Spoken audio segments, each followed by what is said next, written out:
So right now, state lawmakers are debating a proposed budget that eliminates hundreds of state government positions, brings a DOGE-style office to North Carolina, and pushes ahead with some planned tax cuts. The more than $30 billion budget proposal has been getting some scrutiny in several key committees today. WRAL's Eric Miller has been following along with the debate. That scrutiny mostly coming from Democrats. What are they saying?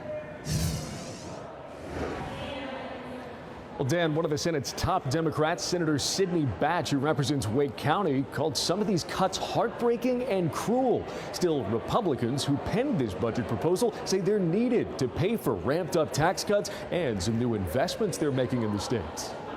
Today, lawmakers are digging into a brand new Senate budget proposal with some eye-catching numbers, including hundreds of job cuts throughout state government.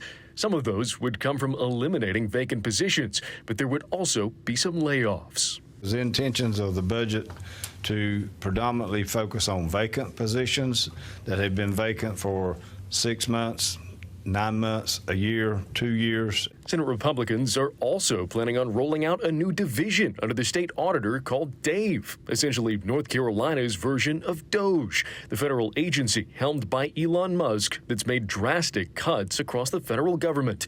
It's named for state auditor Dave Bolek, who'd given millions of dollars to help recommend cuts to other departments. This initial investment will quickly pay for itself as the division identifies waste within our state agencies. Top Democrats, including Senator Sidney Batch, have pushed back on the cuts. You will hear that the Republicans say that we're not at a fiscal cliff. Well, if we're not at a fiscal cliff, why are we cutting all these positions and why are we mandating that all of these agencies cut at a time when we need people, we need government? But the proposed budget also makes some significant new investments, including hundreds of millions of dollars for North Carolina's first children's hospital, money to address NC State's Poe Hall, and another $700 million for Hurricane Helene recovery. We remain hopeful that the federal government will provide increased and expedited reimbursements, but we must prepare to fend for ourselves. Yeah, there's a lot more in this budget, too, including raises for state employees, including teachers here. We'll get into more of that coming up at 6 o'clock. Now, there has also been another point of contention from Democrats here today, including Democrats in the House, who've slammed the budget process itself, saying it's untransparent, undemocratic, and prevents lawmakers and the public alike from really being able to scrutinize what's going into this 1,000-page document. Again, a lot more on all that coming up tonight at 6. In Raleigh, Eric Miller, WRAL News. Eric, thank you. We'll check back in. Meantime, a new bill says North Carolina school libraries could not have books that contain any depiction of sexual activity. That's under a bill scheduled to be heard this afternoon in a state House committee. House Bill 636 would also allow people to sue a school for damages and other remedies for alleged violations. The bill's filing follows years of debate over whether certain books are appropriate for students. You can learn more about the bill at the NC Capitol section of WRAL.com.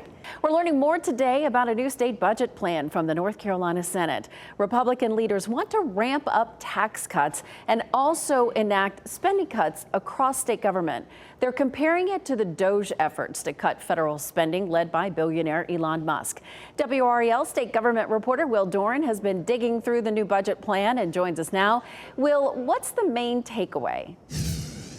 Yeah, well, you know, there are no billionaires in charge of this DOGE plan here in North Carolina. It's got a new acronym, too. They're calling it DAVE, after State Auditor Dave Bolek, who would be in charge of making the cuts. And Republican leaders have pitched it as essentially a more careful, more deliberate version of the cuts that we've seen under Trump. But make no mistake on this, this could still lead to hundreds of layoffs within state government if it goes through. Well, we've reported plenty on long lines at the DMV, staffing shortages at prisons, all due to the struggles to hire workers. So what do lawmakers say about cutting more state jobs?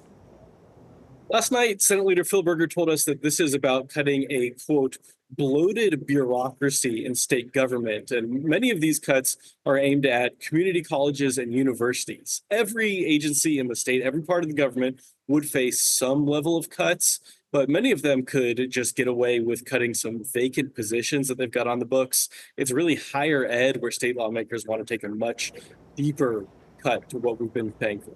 Can you quickly tell us cuts like what? Yes, the state community college system, they would be asked to cut $57 million from their budget. Public universities would be required to cut $30–40 million more, and public schools could also see tens of millions of dollars in canceled programs and other cuts from K through 12 schools. All right, a lot to keep watching. Thank you, Will. And this is just the first salvo in this year's state budget negotiations. So our NC Capitol team will have plenty more reporting to come. Find all our budget coverage online at the NC Capitol section of WRAL.com.